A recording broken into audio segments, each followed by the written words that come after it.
So good afternoon, good morning, or good evening, depending on where you're based, and welcome to your virtual conference space. Please allow me a couple of minutes of your time to give you a quick refresh of the main Zoom features to make sure your meeting runs as smoothly as possible. So without further ado, our Zoom meeting guidelines for today.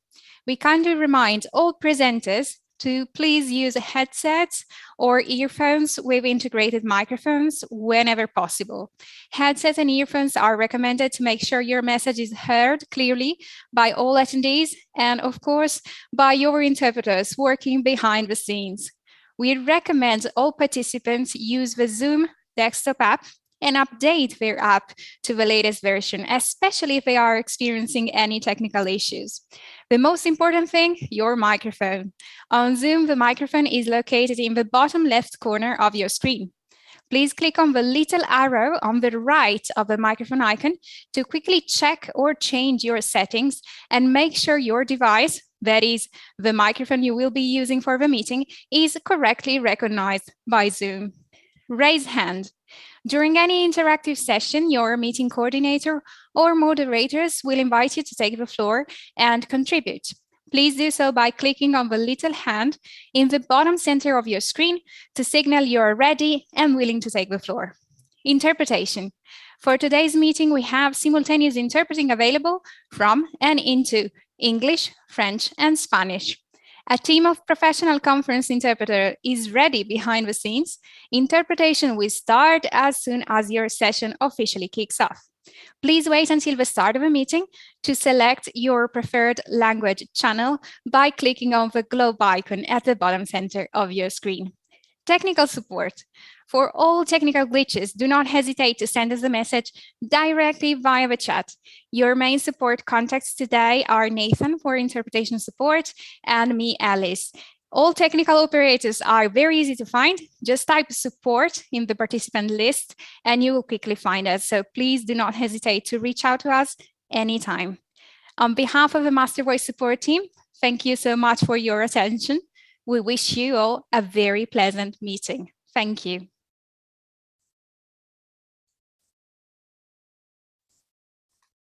Thank you very much. I'd like to welcome everyone to this session, which is about discussing the network's emerging and future priorities.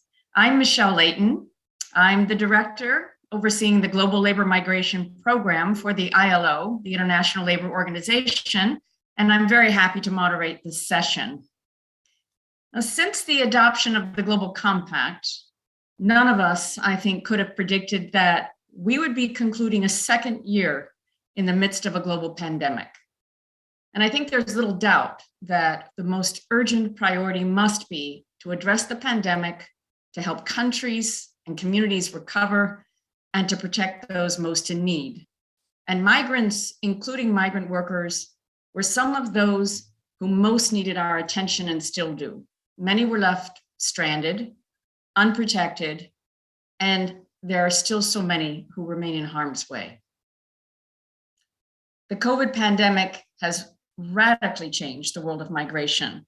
And I think most of us can agree, we're not sure what the future holds.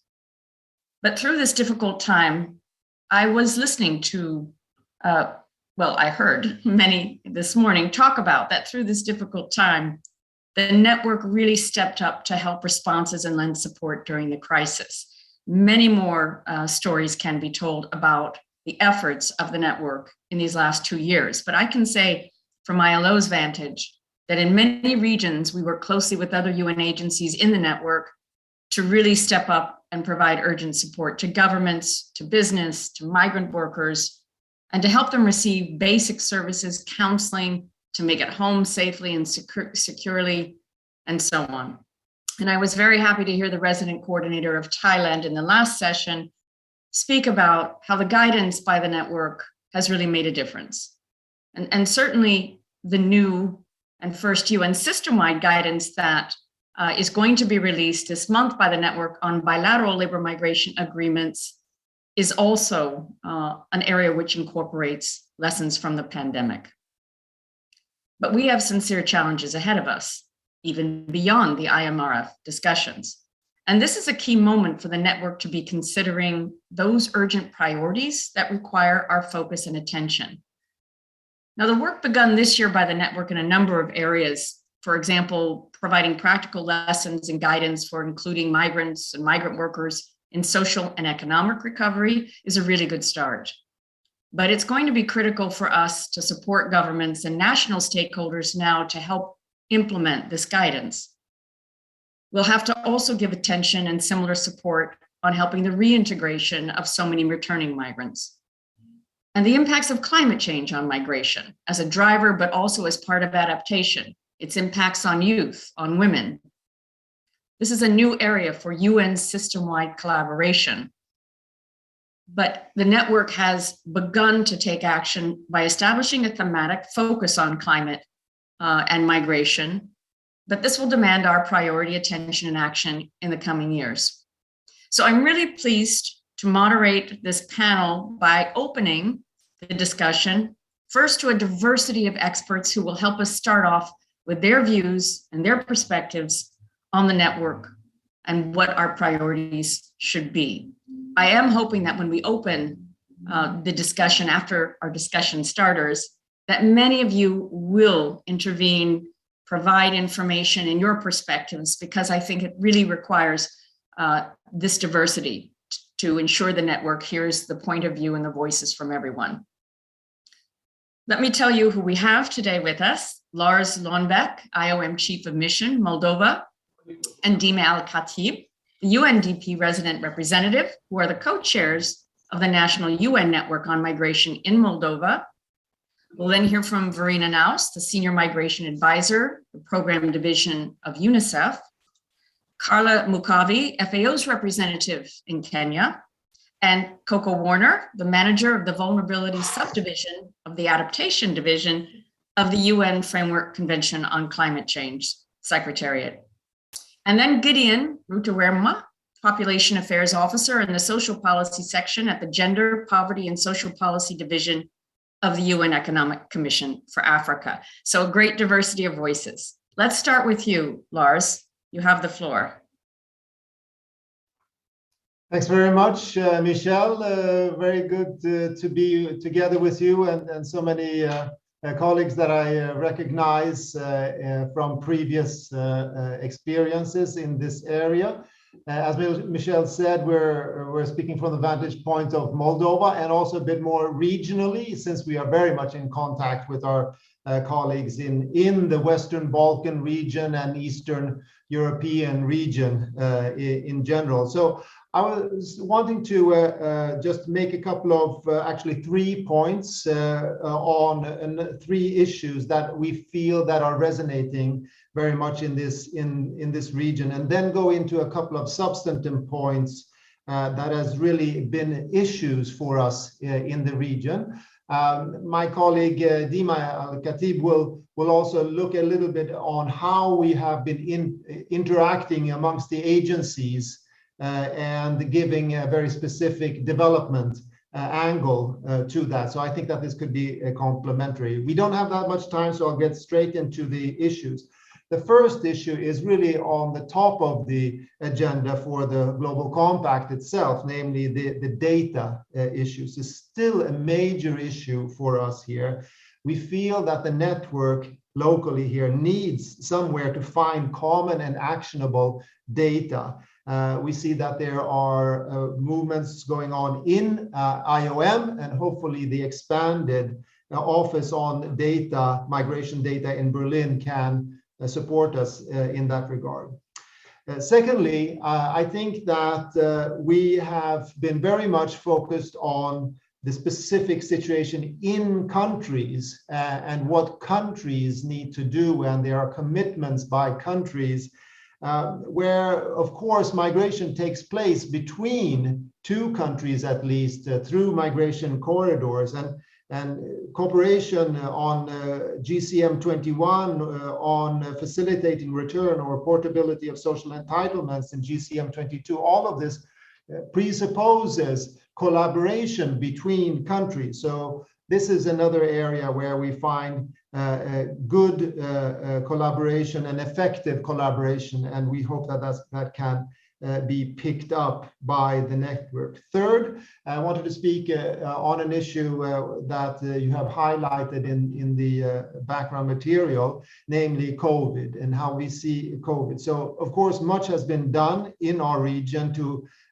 integrate migrants and diasporas within the support in relation to COVID, vaccination programs, reintegration, etc.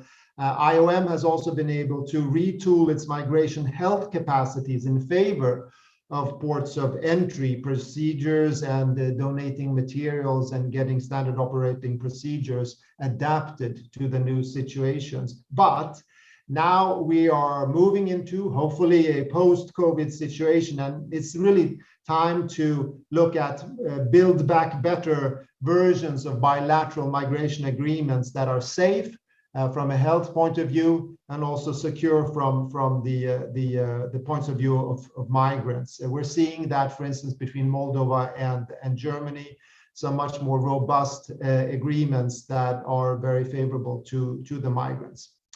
So lastly, before I hand over to Dima, I just wanted to make a couple of quick points on possibilities, inputs, let's say, from our side on the substantive areas for the network moving forward in 2022. We feel in our region that brain drain and skills depletion remains at crippling levels. And there are so many countries that are at the rim of the EU internal market that is feeling these pressures. So a lot more focus on GCM 19 would be helpful in this regard. We've been seeing in this region also that transit migration remains an issue, and the issue of transit migration is being instrumentalized also. Hopefully this is not a trend. Possibly in 2022, we'll have to look at contingencies for the conflicts that are still generating displacement and to focus more on GCM solutions in GCM second point, fourth and seventh to look at those things. So I guess Coco will be speaking to this as well, but we feel in many of the countries in the region that climate change, just especially the slow onset, is becoming a serious push factor. But again, I'll leave over to experts on those. So those were the issues from my side, and I leave over to Dima. Thank you, Lars. And thank you, Michelle, for a good start. Complementing what Lars has just mentioned and focusing a little bit on what we have been doing here in Moldova and how we are seeing this, the network contribution, if you will, to strengthening or addressing the issues of migration and development. We have basically worked intensively on elaborating a multi-year cooperation framework between us and IOM, but that's basically a partnership kind of roadmap to bring all other stakeholders and partners on board with us to address the issues of migration in a comprehensive and an integrated manner. Some of those issues have been mentioned now by Lars and by you, Michelle, and it basically looks at five key areas that are relevant to Moldova, whether it's the data aspects, the causes of migration and the regional implications, the civic engagement and engaging also the diaspora, the opportunities to facilitate the entrepreneurships of the diaspora and attracting investments, labor force mobility, but also the implication of climate change, which also in the case of Moldova, it's still at the level of internal migration, but more to be looked into and to really make sure that we factor that part of it. And what I also want to mention, this is very much linked to the recovery from COVID. This country, as so many other countries, have, with the support of the UN, undertaken a socioeconomic impact assessment and has developed a UN socioeconomic response and recovery plan, for which we as UNDP, we have been the technical lead. But what I want to mention is the migrants issue has been a common denominator, and addressing those issues should be a mainstreamed aspect across the 5 pillars of those economic recovery plans. And also to mention that we are very much in sync with what the government is expecting from us. This is a politically volatile context with a lot of changes in the government, but for the first time, we are witnessing a political alignment, and the issue of migration is at the heart of their policies. It's actually, we keep saying, Lars and myself, the power of diaspora in really changing the political face nowadays of Moldova. And there is a real also reliance and dependence on the migrants in terms of the political and civic engagement. So with this, we believe that the platform is not only a platform for sharing experiences, but can be also further enhanced. And this is something that we could think about collectively. How can we engage migrants groups in some of those discussions to really make sure that their voices are heard?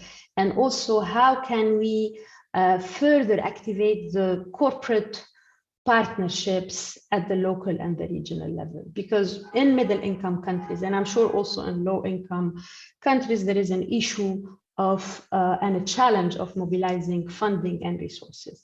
To mention also that the Migration Trust Fund is a key opportunity that brings agencies together, but also can be a vehicle to further work across countries or on a multi-country basis. A last point, so I don't take a lot of your time, is policy dialogues are also a key vehicle that we have been using here in Moldova in trying to advocate, but also push the envelope and give concrete policy recommendations in terms of those changes of this approach to address migration. An important key issue in mind to take is that the countries that we are in, or the region here, they also aspire to join the EU. So there is a whole alignment with the migration management as part of these association agreements that needs to be taken into account, could be a good benchmark as we move forward in terms of addressing those issues. Final point, digital transformation is key to bridge the gap between the migrants and their home countries. And this is something that we can capitalize on in Moldova and beyond. And this is something that we could keep in mind to focus sometimes the discussions around those opportunities that are emerging and become stronger after the COVID crisis. Thank you, and over to you. Thank you so much, Dima, and to Lars for those perspectives, and certainly bringing in the issues around European countries, and especially your mention of transit countries and the continuing crisis, recovery, reintegration, but new areas like digital transformation. So these are good to start us off thinking. I'm now going to turn to Verena Naus. I see you there, and please give us your perspective, Verena. Thank you, Michelle, and very nice to be here. And thank you, Lars and Dima, to come after you. It's great to zoom into a particular country context to sort of ground the discussion in the real place, in the real region, or Lars, as you said, in a border region in itself that sits between and is being pulled across by a number of migratory trends and push and pull factors that affect people, that affect policies, and that affect interstate relations. I want to maybe zoom out again. So speaking here as UNICEF, you will not be surprised that I may think and speak about children and young people, but obviously it's not about children and young people only. It is about identifying the ways forward and really figuring out what are the most critical emerging priorities that the network, as the collective of the best the UN system can muster by coming together, by working together, can really offer to migrants, whatever their age and background, and to governments that are tasked with border management questions, with migration and development questions, with skill training, drains, brain gain, and so on and so forth. So what is it that we need to keep our eye on? So I would like to put 5 points on the table. And some of them had already been mentioned by you, Michelle, in your sort of opening reflections, and had been discussed in earlier panels and will be discussed further in subsequent panels. But let me just put them back on the table because I think, and as UNICEF, we think they're critical. First, we are still recovering in the best sense, if even, in finding a way back into a future where human mobility isn't the privilege of the few, but is an opportunity for everyone on equal and fair terms. So back to reaching an inclusive human mobility system that doesn't discriminate on the basis of whether you are lucky or not lucky having access to vaccines, or whether you are lucky or not lucky coming from one or the other country, or where your passport in itself isn't the only determinant on possibilities to reunite with families or stay with families or move with families. And linked to this is obviously very critically the inclusive COVID recovery, I think that Michelle, you spoke about. It's not enough to have clapped our hands and cheered all the migrant workers that have kept our supermarket shelves stocked and that are circulating on Twitter with, as nurses, as doctors who are saving our lives night and day. We actually need to rebuild and recover in a more migrant inclusive way. Extend amnesties, extend regularization pathways, address the existing barriers for healthcare, education, social safety nets, and not wait for the next pandemic to realize how important that is.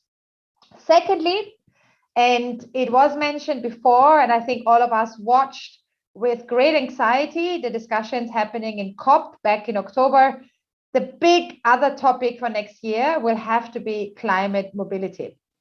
And I think finding the right space and finding and articulating the right narrative that doesn't scaremonger, but also really proposing the right policy approaches to governments that are listening and to partners that are engaged is going to be, I think, the challenge of 2022.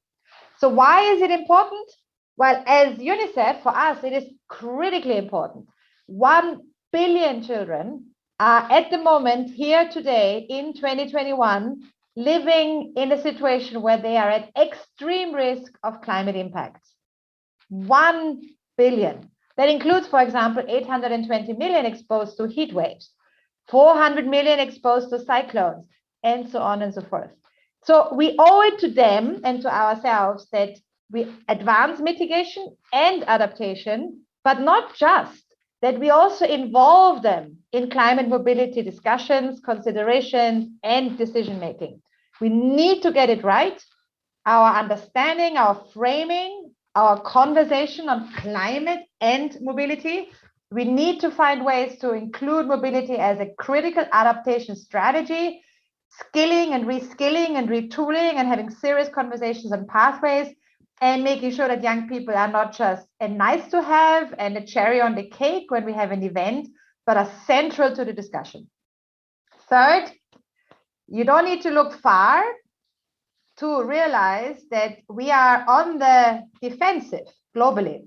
We are seeing more and more harmful migration practices cropping up at border areas, in sort of transit areas, in disputed areas, from pushbacks that are just openly and brazenly sort of eroding any basic principle of humane border management, to deteriorating the reception infrastructure in key destination countries to a point where you really hope that no one ever would come again because it is just terrible or the system is falling apart, to further eroding access to rights, education, the right to family reunification by distinguishing between categories of people or distinguishing by the way they have traveled and moved, to scaling up deportations or forced returns in all forms and shapes.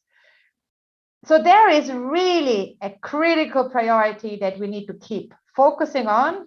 How do we not just prevent that scaling back of more and more harmful migration practices becoming legitimized, either in the public's eyes or through laws or emergency measures? And in particular in Europe, that is a very worrying trend.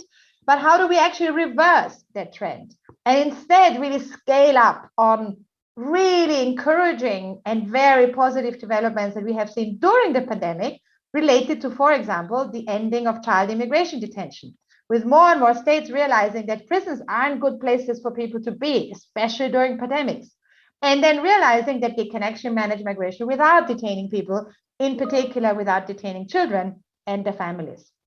So scaling up child immigration detention efforts to end it, and really being strong and firm and offering practical alternatives to countries that are sliding back on their commitments to humane border management and migration management.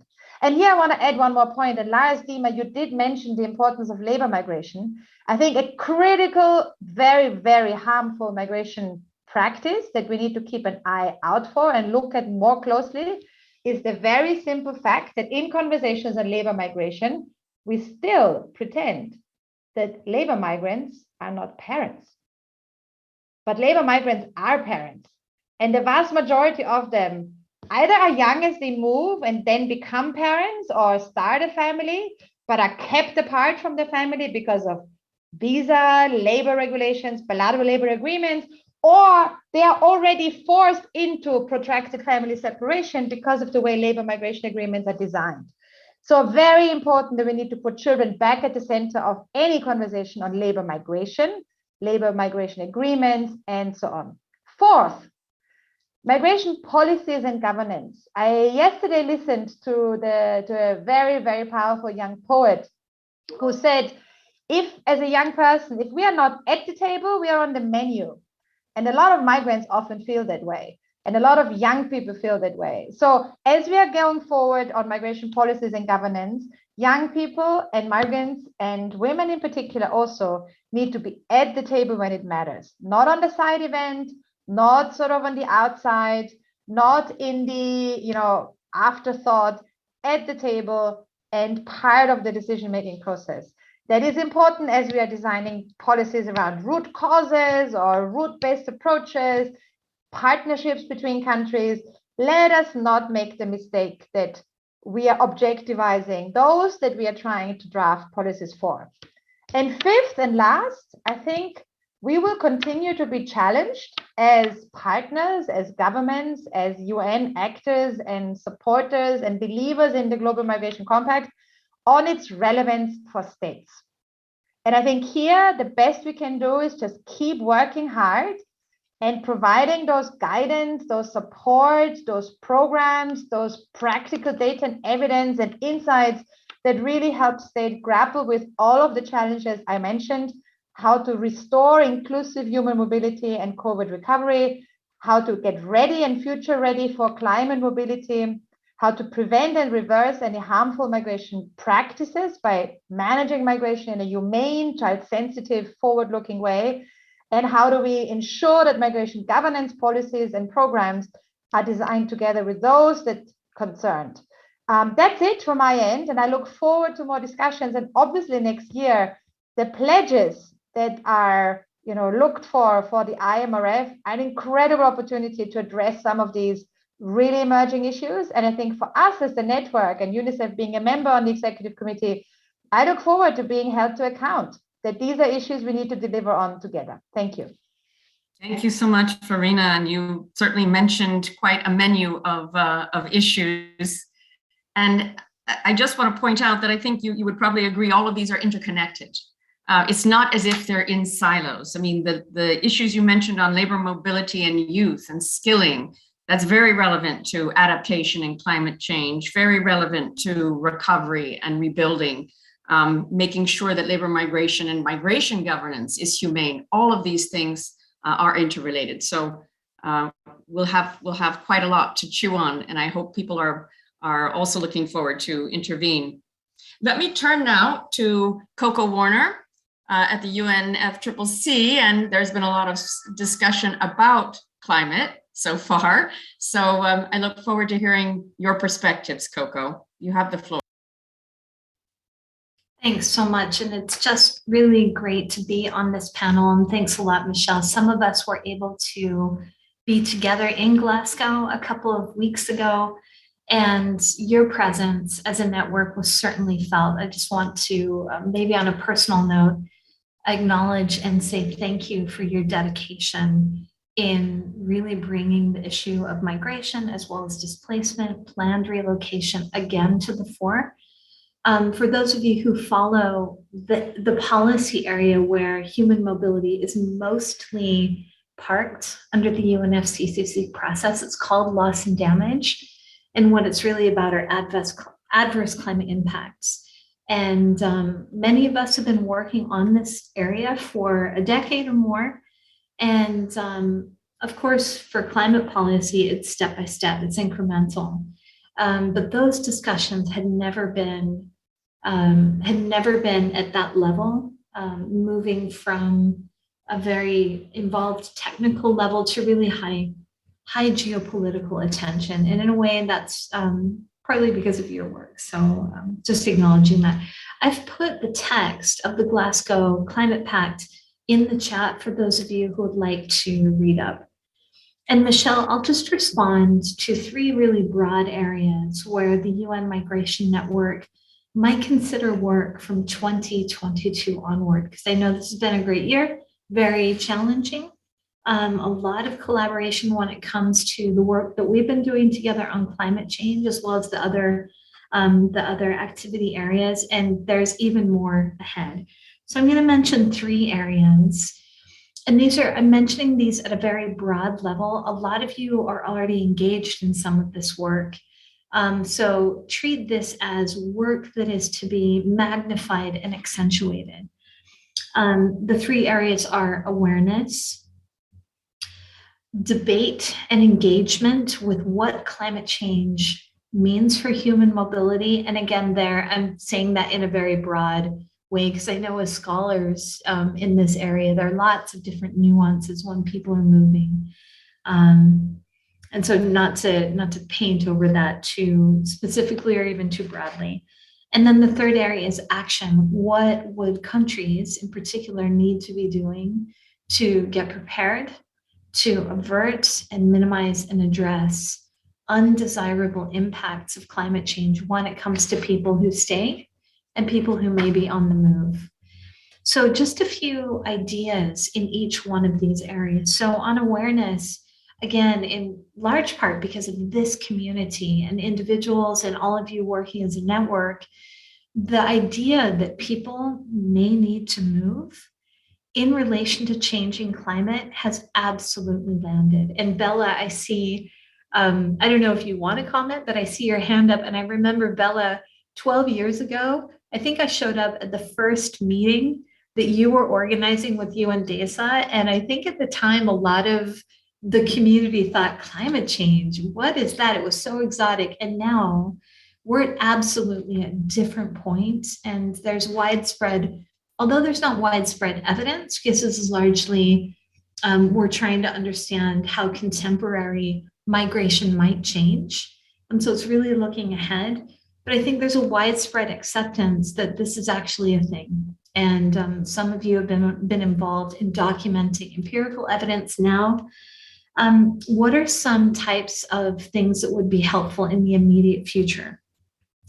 Work on scenarios with countries and regions would be very, very helpful.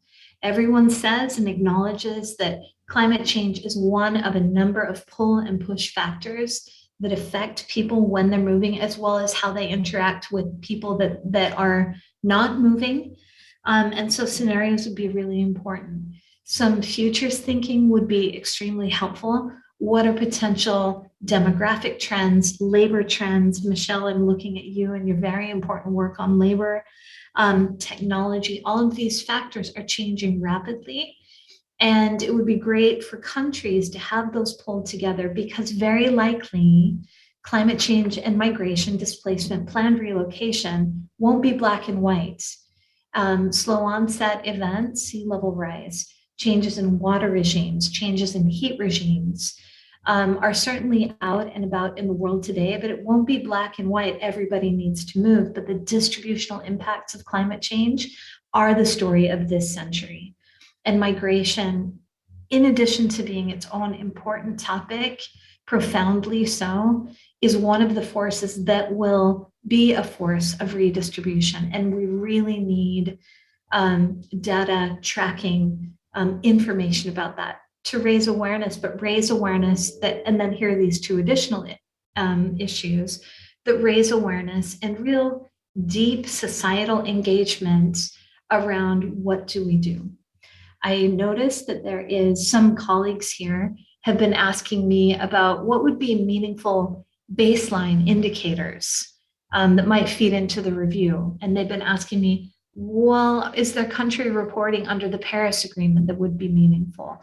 What about NDCs and national adaptation plans? And the truth is that countries voluntarily report on some of these measures.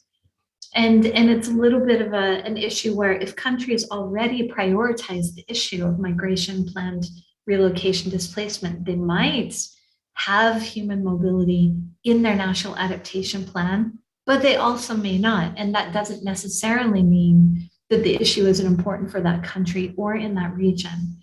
So there's a need for much greater engagement around what are the issues, what are the scenarios, what are potential future scenarios, and then what are possible options to manage in a safe, regular way these redistributional impacts. So enough said about that, but we need a shifting of gears in the way that societies worldwide engage around the idea of migration and displacement and planned relocation in the face of climate change. And that's a different narrative. Up until now, we've had a particular narrative about climate change and migration. I'll say that just kind of broadly, which is, hey, this is a thing, and it's something that countries and regions need to get prepared for. And that's fine, but it's not enough now. I think the issue has arrived. And as a community together, it's an open question. What can we do to foster a really healthy discussion about results, different kinds of approaches, what's worked in what contexts, ideas for the future? And the last area is action.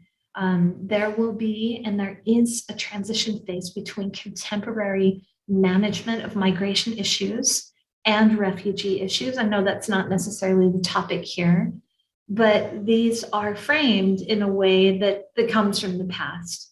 And there is a transition phase, and institutions need to be built, approaches need to be built, tested, and all of that is going to be increasingly important to link policies, getting ready for whatever dynamics are coming in the future with means of implementation. That means capacity building, technologies as well, whatever those might be, and finance. And so those are all quite, and I've said this in a very broad way, there's really room for everyone, but this is a gear shift. And maybe the last thing that I would say is, for those of you working in this area who are interested in climate change, I'd really invite you to get involved in a 2-year work plan or work program on the global goal on adaptation. There's also a dialogue taking place at the mid-year session for the next couple of years on loss and damage. And we have our global stocktake, which is running in parallel with the review.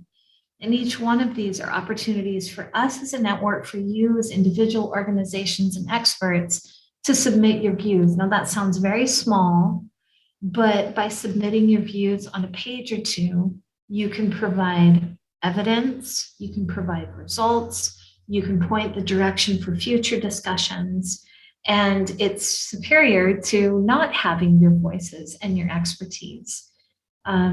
So for climate change, those are some challenges and possible directions for the future. Thanks so much, Michelle, and I'm really looking forward to hearing what everyone else has to say. Great, thank you so much, Coco, for bringing that perspective. And of course, these issues could be raised in Roundtable 1 that relates to Objective 2 for the IMRF. I'm just cognizant of time. We have 2 more discussion starters, and then I'll open the floor. And I'm glad to see hands already going up. So let me turn to Carla Mukavi. She's the FAO representative in Kenya. And we're really happy to have you here, Carla. Please, you have the floor. Thank you. Thank you very much, Michelle, fellow panelists and distinguished participants. I am really pleased to join you today to share Kenya's experience with the UN Network on Migration that was really endorsed and established in March 2020 by the UNCT to provide coordination support to the government of Kenya, of course, in the implementation and review process of the GCM, and relevant migration policies. And let me take this opportunity really to thank the network for its leadership in convening the third annual meeting, despite the evolving context of the COVID-19 pandemic that we all really mentioned, and we know how much is really affecting migration and migrants. I also want to really thank the government of Kenya for its continuous support, and particularly the role that the National Coordination Mechanism on Migration has provided a platform for continuous dialogue, which is key again between migration stakeholders and enhanced cooperation on migration and related issues, including realizing the Kenya commitment to the GCM. It should be noted that Kenya is amongst the countries that integrates the Champions Initiative for GCM and thus really spearheading the GCM discussion. Michelle, to focus on the issues, of course, we are asked to address, particularly on the emerging priorities, it is vital to ensure that relevant actors understand the role of migration for promoting development, and more so when moving towards an agenda that promotes and facilitates safe, orderly, and regular migration. Therefore, we do really need to engage in a continuous dialogue with relevant stakeholders on the role of migration and development and on the contribution of the GCM towards this agenda. In Kenya, local governments, they really take a leading role in the response towards the needs and the challenges that migration and host communities face on the ground. And saying so, existing platforms at the local level, country and regional level, at the local country and regional level, I should say, need to be utilized to promote the whole of government approach to GCM. In the region, talking about the Eastern region, the National Coordination Mechanism on Migration can be used also as platforms to gather substantial inputs from the ground by bringing relevant stakeholders together at the county level to discuss on challenge, gaps, and best practices when implementing the GCM-related objectives and actions. The network can also support country-level networks to strengthen ties. I'm talking about communication in particular amongst UN networks on migration in the region and sub-region to exchange information, best practices, lessons learned, and to promote joint advocacy and programming. Technical support, and this is also something that, of course, the fellow panelists that have spoken have really referred to, can also be provided to country-level networks to guide networks on how to better support governments on GCM implementation review, while, of course, linking the GCM to existing frameworks, including the Agenda 2030 for Sustainable Development, for instance. And this guidance could also be reflected through sharing advocacy tools and key messages that foster a positive narrative about migration as a tool for sustainable development, really to move away from crisis narrative that portray migration as a security issue that needs to be prevented. And the network could also support strengthening the capacities of country-level networks to mainstream migration into the relevant policies, processes, and frameworks, including national development plans, national adaptation plans, and to the UN Sustainable Development Cooperation Framework that we in Kenya actually we are developing already. And this includes support to country networks to promote and put in place national and regional multi-stakeholder consultations for the preparation, for instance, on the EMRF. So just to really conclude, I know not much time is left. I'm really pleased to inform you that the Kenya UN Network on Migration is really key to seek further ways of collaboration across networks to ensure a whole of government and whole of society approach for the implementation and the review of the GCM while delivering as one UN. And this is a great opportunity really to do so. Thank you, Michelle, and thank you for the opportunity.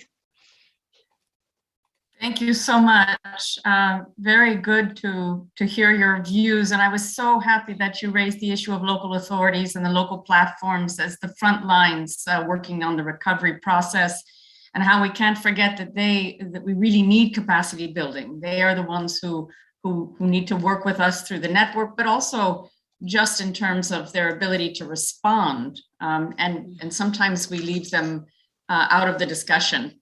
So let me now turn to Gideon, who is also joining us. It's so good to have you. And I know you're going to lend us an equally interesting perspective on the priorities for the network. Thank you, Michelle. Thank you, colleagues. I think Your Excellencies and distinguished participants, I think this meeting is taking place at a time when Africa as a continent is at a critical juncture in its development path because of the COVID-19 pandemic. COVID-19 is not only a severe health emergency for the continent, but equally a grave economic and social crisis. The pandemic has led to an estimated GDP of 3.5% in 2020 as a threatening reverse of the many gains that we had made as toward the 2030 agenda for sustainable development and the Agenda 2063 of the African Union. The impact on poverty has been especially severe. We've had disruptions caused by COVID-19 pandemic that have pushed an estimated 55 million people into extreme poverty in 2020 and reversing more of the two-decade progress in the poverty reduction. I think this is very important as we address the priorities for the continent and in terms of what we can do and how we can really move forward. The adverse household level impact of COVID-19 through a combination of supply and demand shocks has caused a decline in economic activity, job losses, and declines in income and limited ability to manage the risks, and especially for workers who are in the informal economy. Now, I think one of the big challenges that we've had, and what is really, if I may say, compounding the situation, is Africa's rapid population growth at a time when many of the other regions of the world are experiencing population decline. And this presents us with an unprecedented opportunity as well as a challenge to accelerate the region's transformation to meet the needs of a large and growing youthful population. So the consequence of inaction will, as a matter of fact, exacerbate the existing poverty and inequalities among the population, as well as undermining the stability and future growth of African economies. And while this youth issue continues to occupy a global stage, I think the situation in Africa is characterized by very high levels of unemployment and underemployment, and migration to other continents involving in violent political and social conflicts. And this is critical and requires some strategic regional and global, regional and national actions. The continent's youth and the demographic picture, therefore, it provides us with a significant opportunity to really intervene and cause some positive change.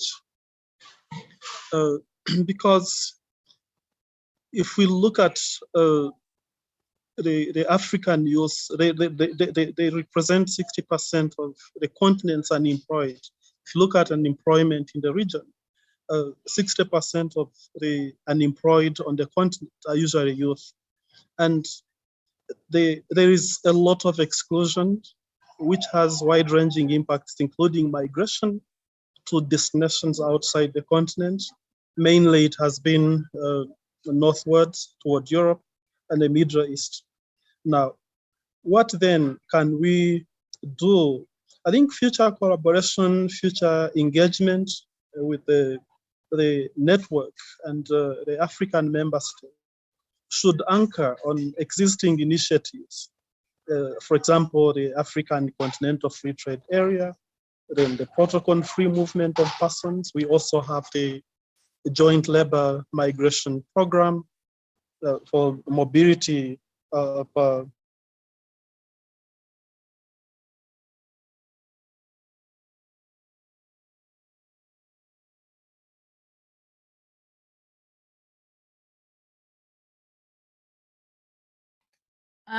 Gideon, I'm not sure we have you. Do we have our technicians to see if there's a problem with the mic or with the feed?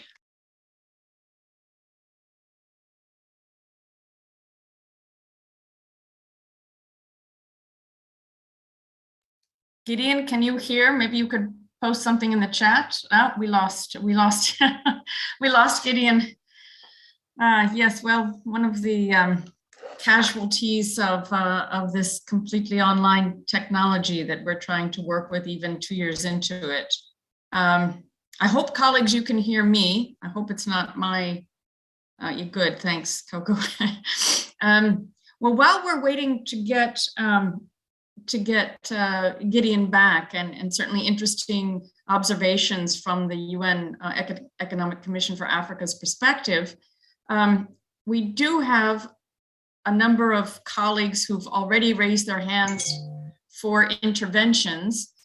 No, here's Gideon. Gideon, sorry, we lost you just at the last minute. If you want to. Yes, I was about to finish actually when I went off. So I was saying that any future collaborations and moving forward in terms of priorities, I think the network could perhaps anchor on existing initiatives such as the Continental Free Trade Area, which is really a very promising initiative, and the African Protocol on Free Movement of Persons, also the joint labor migrations. I think such interventions should aim at strengthening national capacities to facilitate knowledge. I think issues of developing policies and mutual recognition of skills, qualification, and competencies across African member states. The reason I'm saying that, the bulk of migration, actually approximately 80% of migration in Africa actually occurs within the continent. So if we can really encourage that, and we anchor on the existing frameworks, development frameworks and labor mobility frameworks, I think this would accelerate the migration within the continent itself and actually reduce the movement across other regions.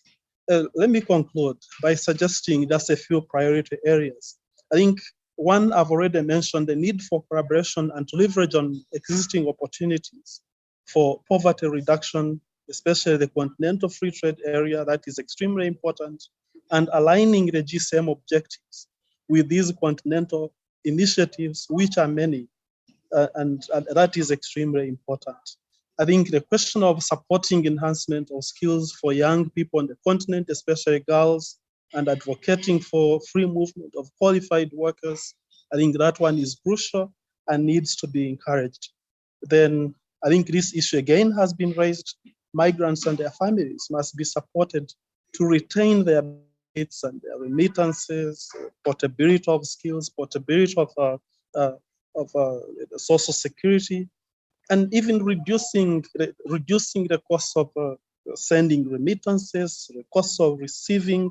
If we can address areas, I think I'll also mention that we've had a call repeatedly, a call for member states and from member states to strengthen the national and regional information and data systems. I think these issues of migration management, I think again, this has been mentioned, supporting data collection, analysis, dissemination, to support planning and strengthening in migration-related policies and issues.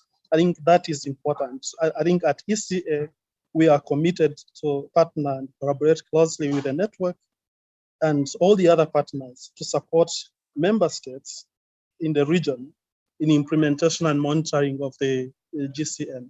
Thank you, Michelle. I'm sorry about the connection breach that occurred. Thank you. Over to you. Thank you so much, Gideon. Great perspectives, and certainly the data alarming. I mean, 60% of youth unemployed on the continent. It's just really, really, I mean, not surprising, but it's certainly an urgent issue. And the issue of portability of skills, portability of social security, these are all emerging issues that we're going to have to tackle. So appreciate your looking to align some continental initiatives with the UN network work, so that will be good food for thought. We have a number of speakers already on the list, and I'll just go in order of where I saw the hands raised, and my colleagues in the Secretariat and IIA will help me. First will be Bella, then Felipe Gonzalez, good to see you, Special Rapporteur, Paula Simonetti from ITUC, and Sonia Plaza from the World Bank. So let me start with Bella. Thank you, Michelle. And yes, good morning, good afternoon, everyone. Thanks to the network for putting together a very thought-provoking, I should say, panel. Thank the presenters for excellent contributions and for Michelle for an excellent moderation. 3 quick reactions. And my name is Bela Hovi. For those who don't know me, I'm with the UN Department of Economic and Social Affairs in New York. Just at from the last speaker, Gideon, he reminded me of a very important issue. He talked about free trade arrangements. And the point that I would like to underline is that in its core, the migration is a development agenda. So we should not just talk about migration management, narrow focus on migrants, migration and rules, but we have to look at what drives migration and, more importantly, what is critical for creating livelihoods. Then a question to Lars, and it's great to see you, Lars, and thank you for your interesting presentation. You indicated data gaps are still a major issue in Moldova. I'm not surprised about that because I believe that we haven't fully embraced Objective 1 of the Global Compact. Now, what I do know is that there are many existing initiatives. Let me give you 3 examples. National population censuses, national household surveys, administrative data, data collected on Moldovan nationals abroad. Second set of initiatives are capacity development projects implemented by UN regional economic commissions. I know UNICEF, its MIX survey program was some years ago in Moldova with migration questions. Also, Moldova is one of the 6 countries under the EU Eastern European Neighborhood Policy. And Eurostat, the statistical office of the EU, supports these countries by providing advisory service to national statistical authorities, training, visits, exchanges, seminars, workshops, collecting data. So the question is, how does the network engage with this plethora, if you want, of existing initiatives? Are we using existing data to the fullest extent?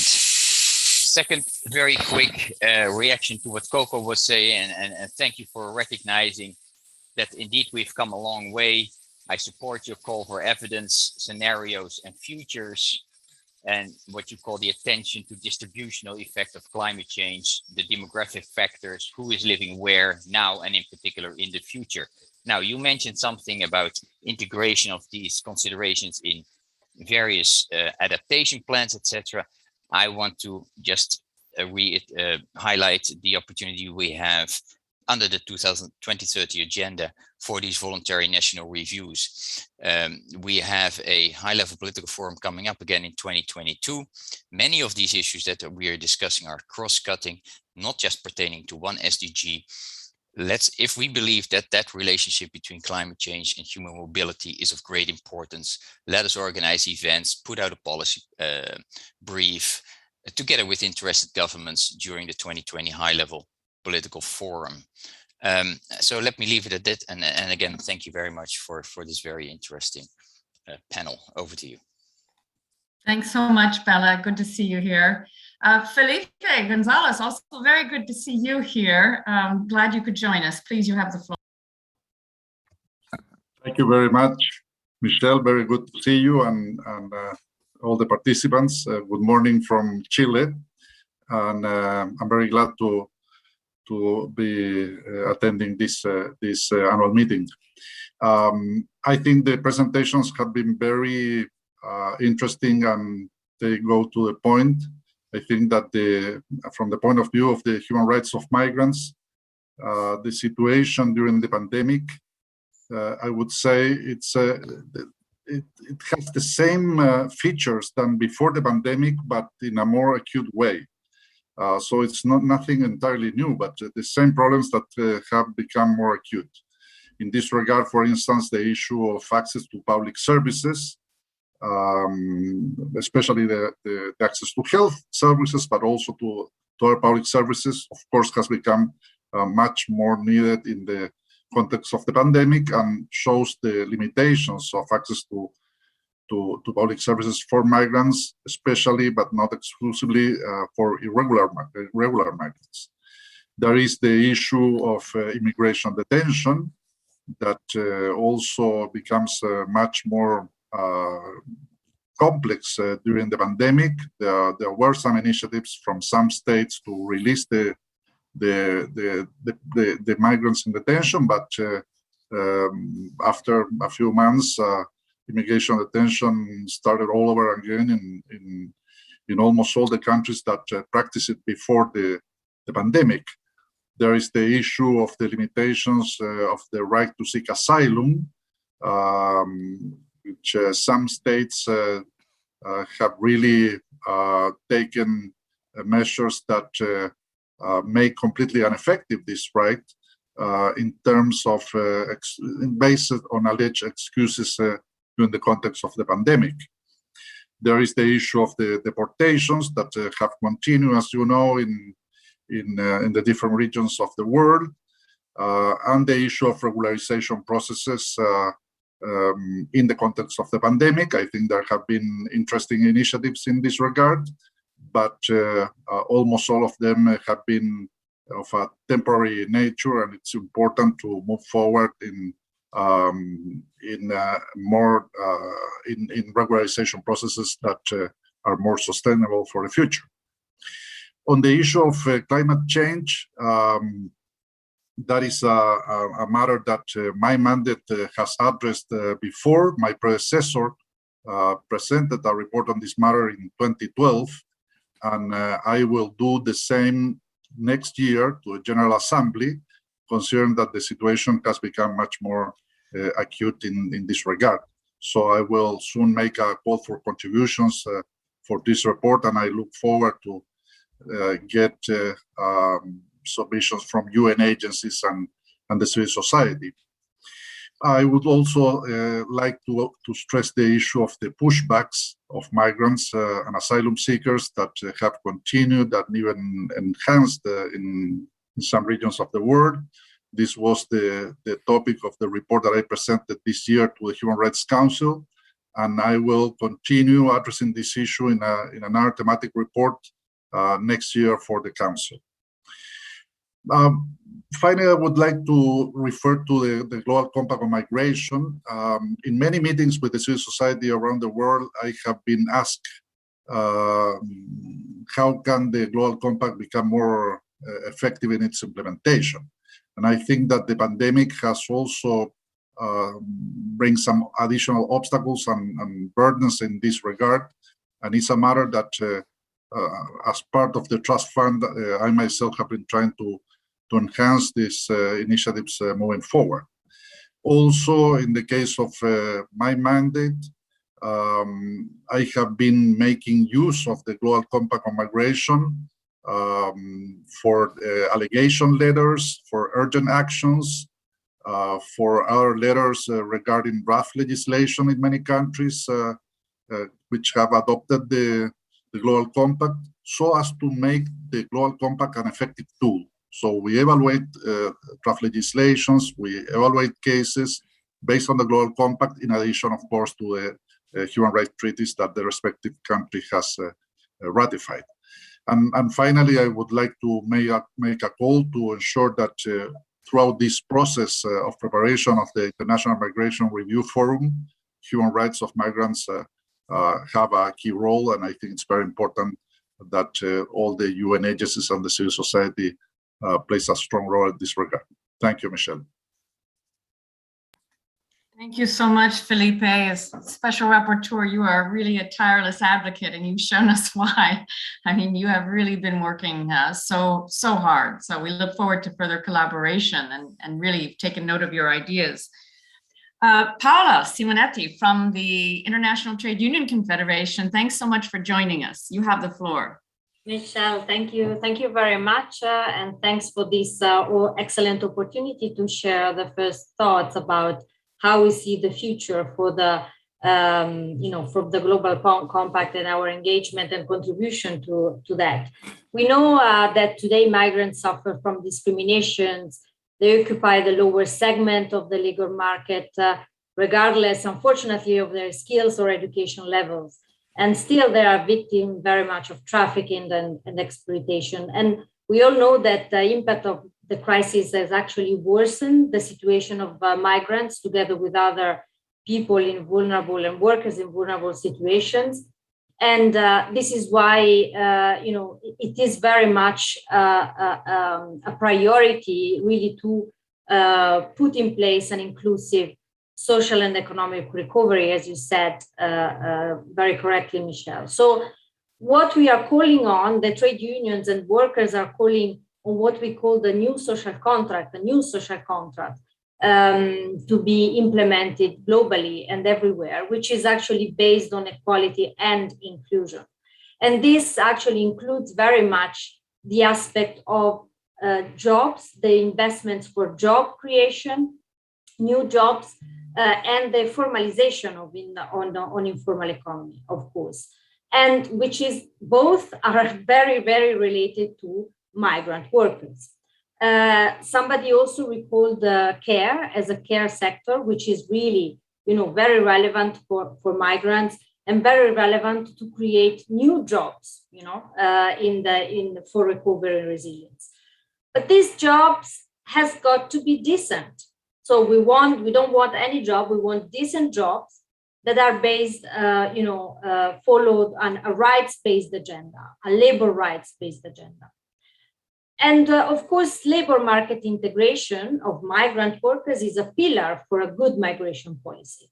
So the skill discourse was very much, recalled by the other speakers. And of course, skills recognition can improve the position of migrants in the labor market, but we are all aware that this is only one part of the solution, of course. What improves actually the prospects for those workers, for migrant workers, is indeed the realization of decent jobs, so the advancement of worker rights, the freedom of association, collective bargaining, the ILO labor standards, the ILO multilateral framework for labor migration should be at the front and center of integration policies of migrant workers. And this is, of course, very crucial also when it comes to fair recruitment processes and practices, which is very much prominent and important for the ILO engagement, but also very much of the trade unions of the International Trade Union Confederation engagement. So I guess that the main message as well, together, with the rights-based agenda, would be also on the implementation, the how-to, and the tripartite social dialogue. To us, it's really central.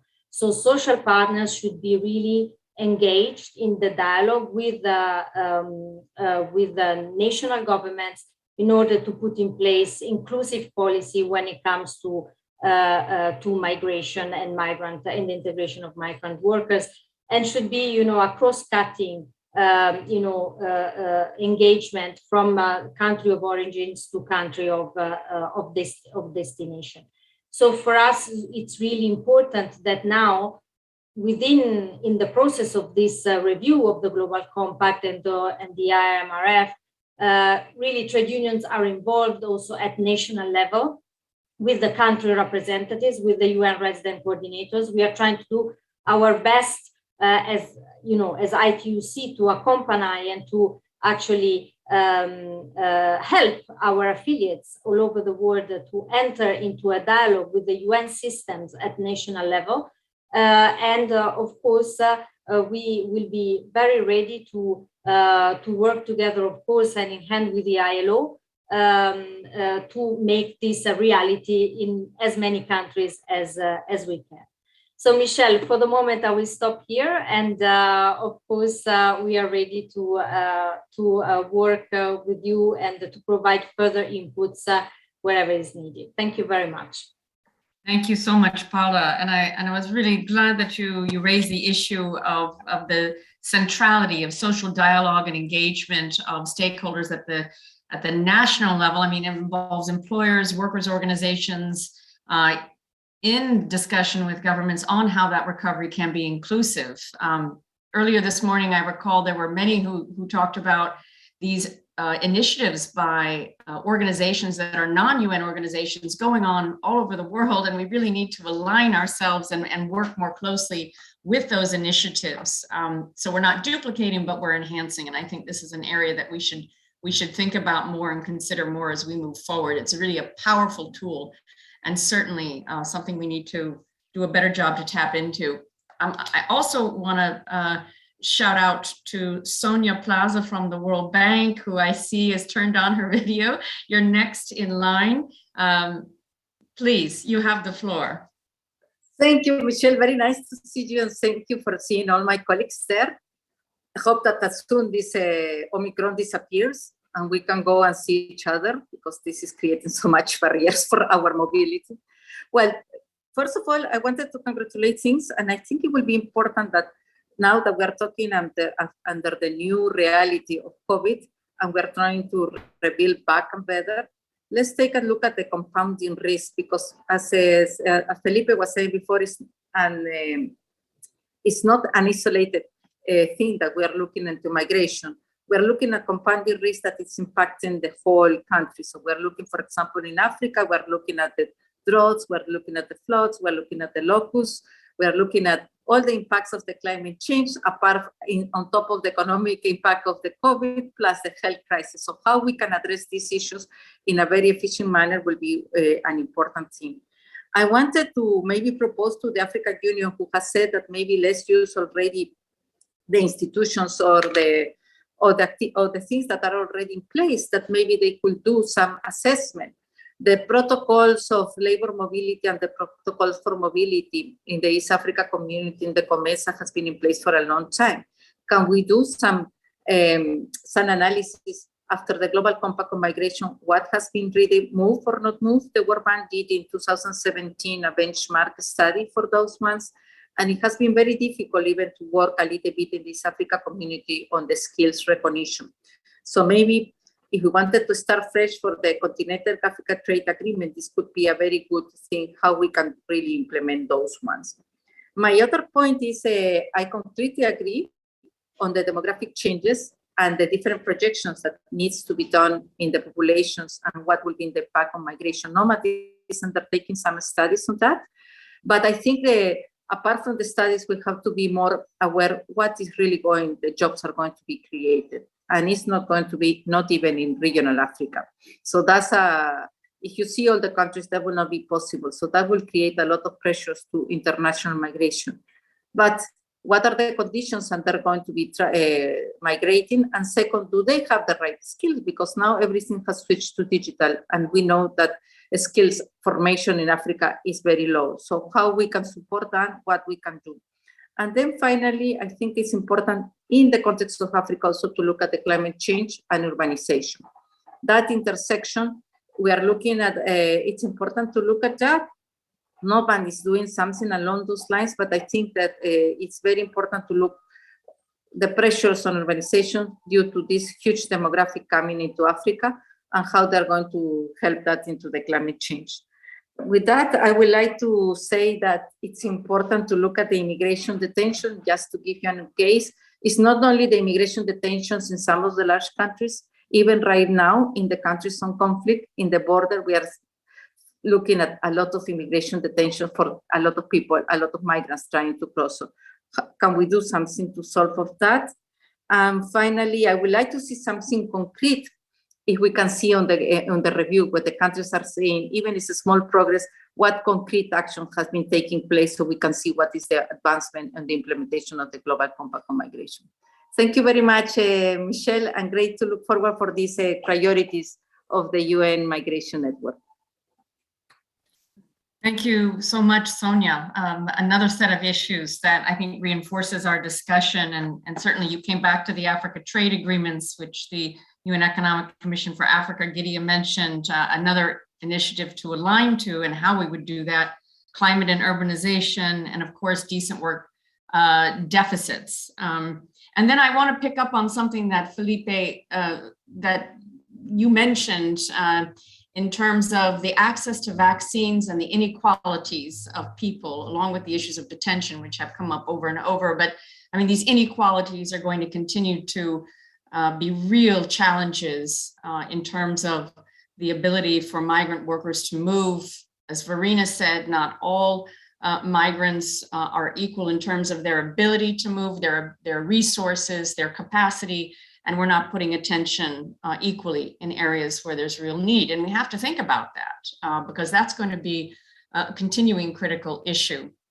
I know that there were some questions to some of you on the panel, and we're running out of time, but I wanted to give you a couple of minutes just to reflect. And Lars, I thought I would start with you because I know that Bella had some issues he raised that are pertinent to the questions you were raising about data and about all the tools and things that are available or not available.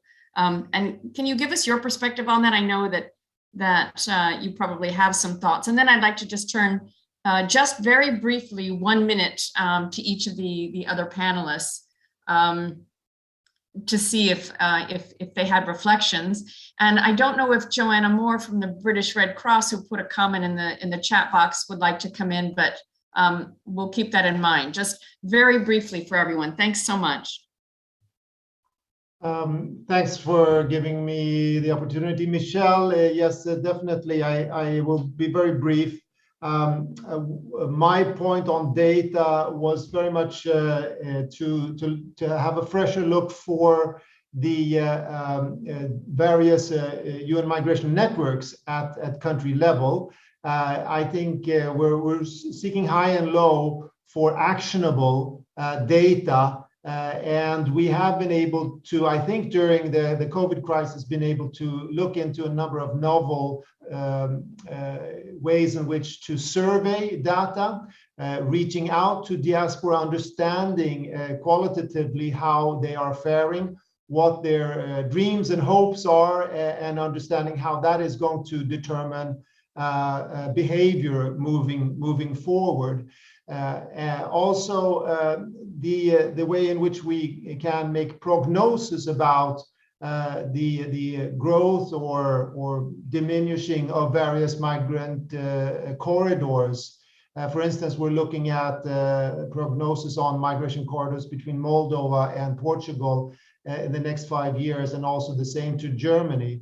So I think that for the UN country teams, I think it would be interesting moving forward to look at what are the novel ways of analyzing data that can translate into action for the governments.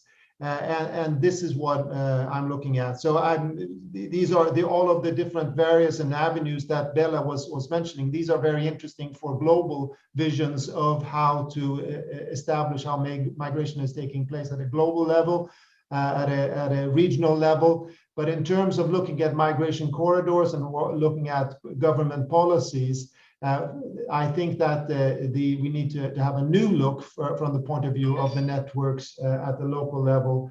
And certainly there are a number of practices that are being developed. Thank you.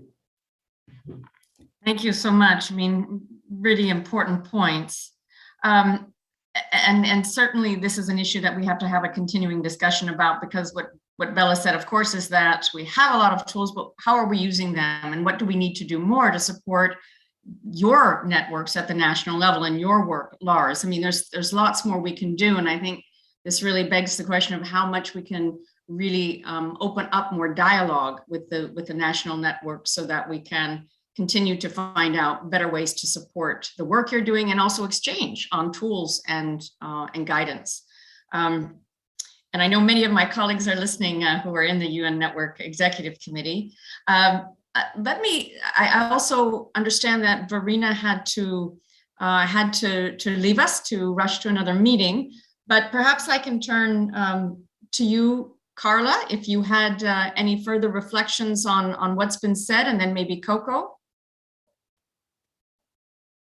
I think, Carla, you're still with us. Thank you, Michelle. Really to thank for the good insights coming from this discussion that surely will really enhance the work that we are doing within the networks. Just as we move forward with the IMRF and beyond, I think it's really important that not to forget, and of course this has come also very strongly from the interventions, that migrants are really at the center of the GCM, and that migrants and of course organizations should be included throughout the entire process to ensure that their voices are really heard. So thank you for this opportunity, and this has been really a very important and very fruitful discussion. Thank you. Thank you very much. So Coco, I'd like to turn to you now. Lots have been said on climate. I also recall that one of the speakers, I think it was Bella too, who raised the issue of the voluntary national reviews and whether there's exchange across the UNFCCC and the network. Of course, I should have pointed out, Coco, that you're co-chairing with ILO and IOM this new working group, this new thematic work stream on climate and migration. So that's already a really good jumpstart. But please, let's hear your final messages and perspectives. This has been great. I've learned so much and really appreciate your moderation and the inputs of everyone here. Lars, I'm going back to a challenge that you just put out in amongst us network members about novel uses of data and information. And I find that really interesting. In the climate negotiations on the mitigation side, we do have a goal, and that is to keep global temperatures well below 2 degrees, and so much the better if it's below 1.5 degrees Celsius above pre-industrial levels. So a question that I have is, what would the goal be when it comes to where people live, how people are distributed on land? Let's say that. I know that's a huge thing, but really if there was a sense of what are national and regional priorities, I think it almost goes without saying that most countries assume that people who are citizens of their country will live in that country. And I think what's not really clear in the context of climate change are those distributional impacts. And I'm not suggesting that there's a global goal on migration, But I think that we really need to understand and start really digging in meaningful conversations with countries, with people. What is the information that informs their behaviors? Just picking up again on what Lars said, and how do policies interact with that? Livelihood policies are going to be key, but so will demographics. And there's just such a big gap between current political narrative around movement across borders as well as internal, and a changing world that's really changing right in front of our eyes. So I have I'll be keen and listening. And again, for any of you who want to be involved in the UNFCCC process, you're welcome to reach out. You can just ping me an email if you want to know when those submissions are due or how you can get involved. But we really appreciate your engagement and your fresh thinking and experience. Thank you very much, Coco, and thanks for taking up the challenge, but also putting out a new challenge. Those who can get in touch with you to really get involved in the process that really needs to be connected to the migration network work. So let me turn now to Gideon, if you're still on. I'm not sure. Yes, I'm on. But I thought just okay. Quick reflection. You've heard a lot. People mentioned the trade initiative a couple of times, and others. So please. Yes, Michelle. I think again, I really want to re-emphasize that the migration issue, it's closely related to, it's a development issue, and that really is extremely important. And I think the linking migration to such initiatives, which are so many on the continent. And I think the issue that Sonia raised on looking at some of these, what is actually happening in the East African community, in COMESA, I think even free movement in ECOWAS, in the West Africa bloc, I think it's been on for, I think it's the longest initiative. I think looking into what has happened at the sub-regional level would be extremely important. I want to agree that the issue of mismatches in skills, actually lack of skills, especially in the digital jobs, is extremely important. We cannot start talking of harmonization of qualifications and skills when even we haven't resolved the mismatches in education. I think that is extremely important. And as we look into addressing these issues of inequality through jobs creation, I think supporting an enhancement of skills, especially for young people, for girls, and advocating for the of skills, that cannot be resolved without looking into these mismatches in skills. Over to you. Thank you. Thank you so much for raising those issues. And of course, the sub-regional level is really, really critical. I think everyone realizes the regional economic communities everywhere are really making an impact, and there's a lot of attention now on their work. For instance, the IGAD region has put into the free movement protocol climate movement and climate related migration and mobility. And so they're going to be working on that through especially supported by a new multi-partner trust fund project where a number of UN agencies are supporting, including ILO, IOM, the Platform on Disaster Displacement, UNHCR, and so on. So let me take the moment now to close. We're just at our time, maybe 1 minute over. On behalf of the Executive Committee of the UN Network, I really want to thank your engagement, your commitment, your participation in these discussions on a really critical moment for us to figure out what should be the priorities in moving forward. I heard a lot. I know my colleagues are all taking notes and good note of your suggestions, your areas of expertise, the areas in which we really need to move more rapidly, more deeply.